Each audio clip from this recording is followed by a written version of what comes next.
maisons de la culture sont là pour tout le monde. Nous prétendons formellement donner sa chance à chacun. Que le grand domaine mystérieux de la métamorphose soit donné à tous. Et si les murs de la maison de la culture pouvaient parler ? La maison de Firminy, c'était quand même notre nid, notre lieu à tous. Et si les murs de la maison de la culture pouvaient parler ? Qui de mieux pour parler d'un monument que ceux qui l'ont fait vivre ?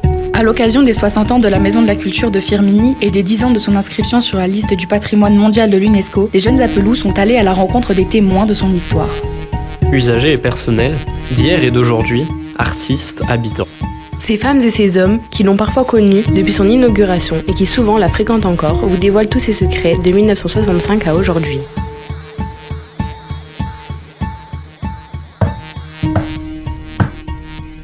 Ces 3 coups annoncent le début d'une pièce de théâtre. D'ailleurs, saviez-vous qu'une des premières options théâtre en France a été créée au lycée Albert Camus à Firminy ? Et que la personne à l'origine de cette option n'est autre que notre invitée, Monique Véraud. Monique Véraud, vous êtes née en 1938 et durant toute vos carrières de professeur de lettres, vous avez été fidèle à un seul et même établissement, le lycée Albert Camus à Firminy. Impliqué, vous avez participé à la préfiguration de ce qui allait devenir la Maison de la Culture Le Corbusier de Firminy vers 1963-1964. Qu'est-ce que pour vous une maison de la culture ? Écoutez, à l'heure actuelle, il y a plusieurs sortes de maisons de la culture. Il y a beaucoup de centres culturels qui se dénomment maisons de la culture. Les maisons de la culture, pendant que je m'occupais de la maison de la culture de Firminy, c'était des maisons de la culture Malraux, on appelait ça. C'est-à-dire que André Malraux, quand il était ministre de la Culture du général de Gaulle, a institué un statut particulier pour un certain nombre de centres culturels qu'on a appelés maisons de la culture. Les maisons de la culture Malraux, dont Firminy, parce que Claudius Petit, le maire de Firminy de l'époque, était, juste avant d'être maire de Firminy, il était ministre de la Reconstruction. Et donc, il connaissait des tas de gens haut placés, dont Malraux, évidemment.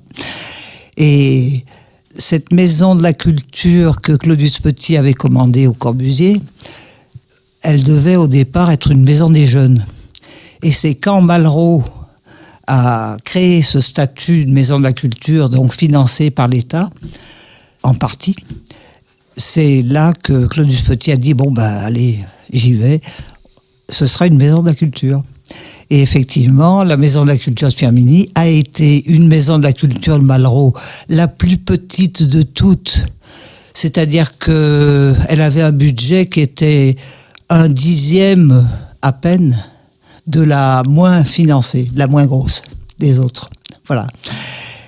Le financement, c'était l'État finançait, mais à hauteur de ce que la municipalité donnait d'abord. Le budget final de la Maison de la Culture de Firminy, c'était tout petit, quoi. Et on a fonctionné quand même comme ça pendant, jusqu'en 1988. Quels étaient les objectifs de la Maison de la Culture à Firminy ? Les objectifs des Maisons de la Culture, c'était toutes les mêmes. C'était dans la suite de ce que Jeanne Laurent avait initié à la Libération, c'est-à-dire en 1945, c'était mettre à la portée de tous la culture d'élite, en somme. À Firminy, le fonctionnement, c'était un fonctionnement d'association. Il y avait un conseil d'administration élu par l'Assemblée générale des adhérents. Et une fois par an, il y avait une assemblée générale avec un représentant du ministère qui venait. Firminy, c'était comme une grande ville, quoi. Quel a été votre rôle au sein de la Maison de la Culture ? Avant même que la Maison de la Culture soit inaugurée en 1965, on avait fait un certain nombre de petites actions culturelles avec la perspective de ce qui se ferait à l'intérieur de la Maison de la Culture. Alors il y avait du théâtre, de la musique. J'ai participé à cette préparation Et puis, en 1965, donc, elle a été officiellement Maison de la Culture avec la nomination de 2 directeurs. Il y avait 2 directeurs, un directeur administratif, Garbi, et un directeur artistique, Philippe Daucher. Ensuite, il y a eu Jean-Christophe de Chicot, qui était un prof de maths musicien. Et ensuite, il y a eu un directeur qui était un homme de théâtre avec une compagnie et qui avait un petit peu accaparé, disons, pour sa pomme, excusez-moi du terme, la Maison de la Culture. Ce qui fait que, au début des années 80, la Maison de la Culture était un peu en crise. Il y avait une baisse de fréquentation et puis, bon, le directeur n'était pas à la hauteur de ce qu'on attendait de lui. Et ben à ce moment-là, j'ai eu un rôle un petit peu différent parce que le président de l'association des adhérents de la Maison de la Culture, Pierre Charton, il y était depuis le début. Il a démissionné et j'ai été élue présidente.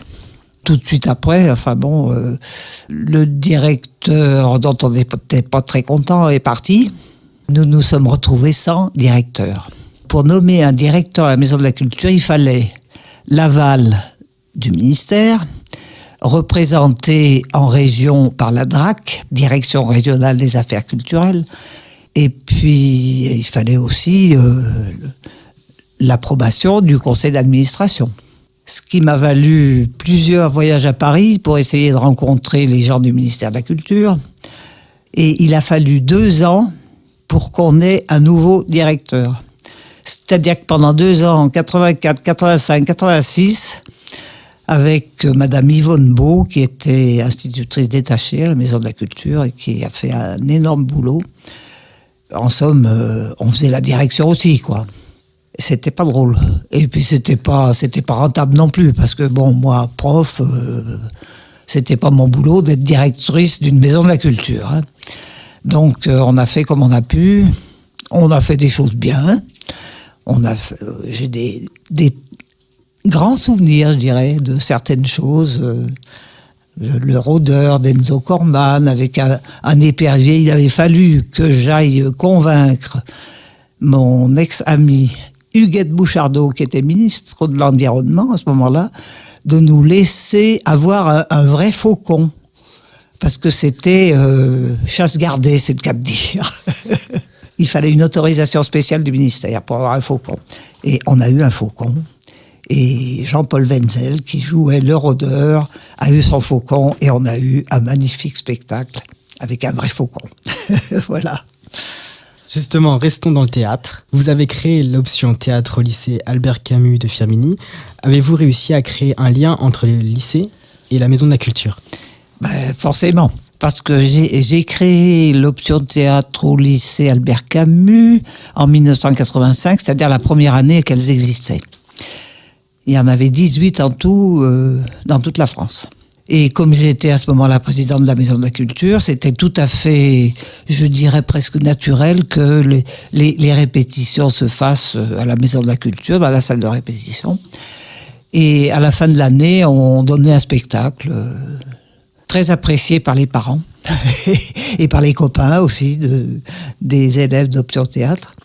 Et depuis 1985, chaque année, on a continué à avoir le spectacle de l'Option Théâtre tous les mois de juin à la Maison de la Culture.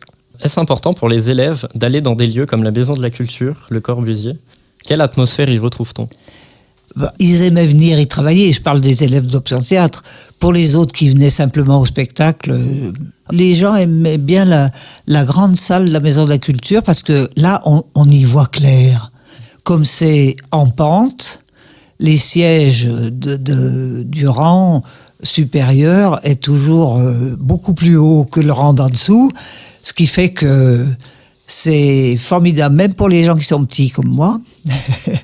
C'est formidable parce qu'on voit toujours la scène impeccablement. La Maison de Firminy, c'était quand même notre nid, notre lieu à tous. Et alors, en 1988, la Maison de la Culture de Firminy a cessé d'être une Maison de la Culture.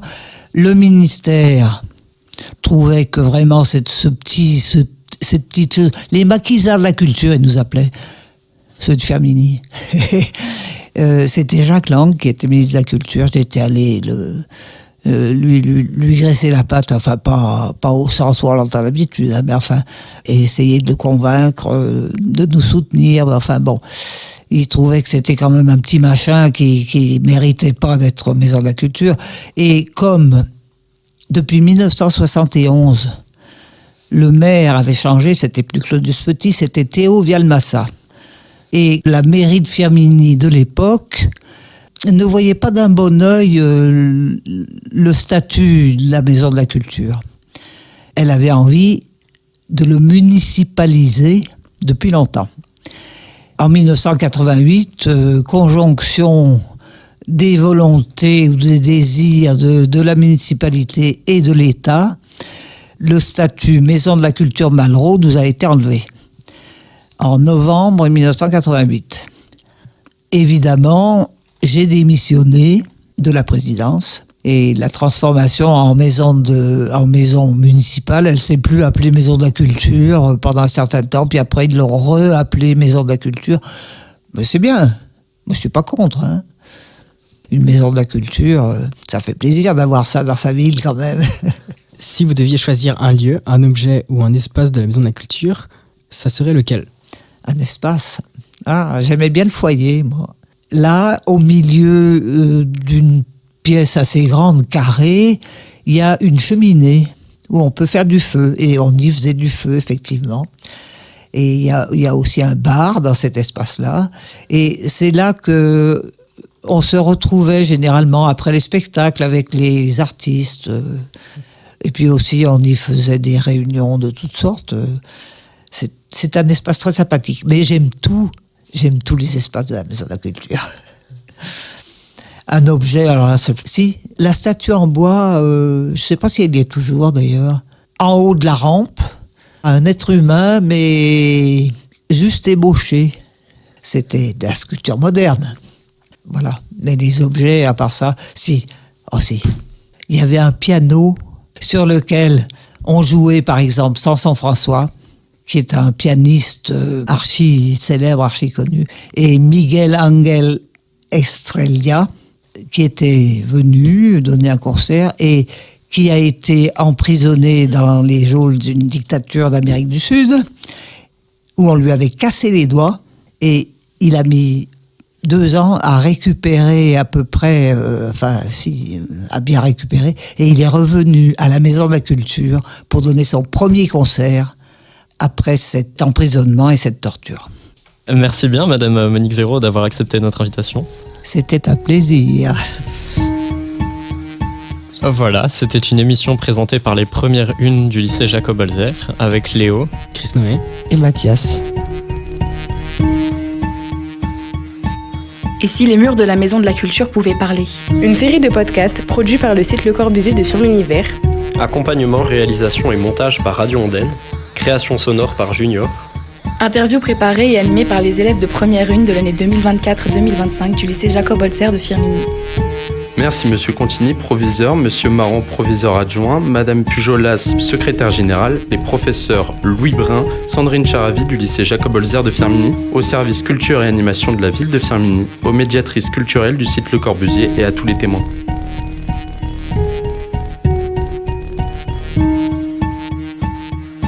Et si les murs de la Maison de la Culture pouvaient parler ?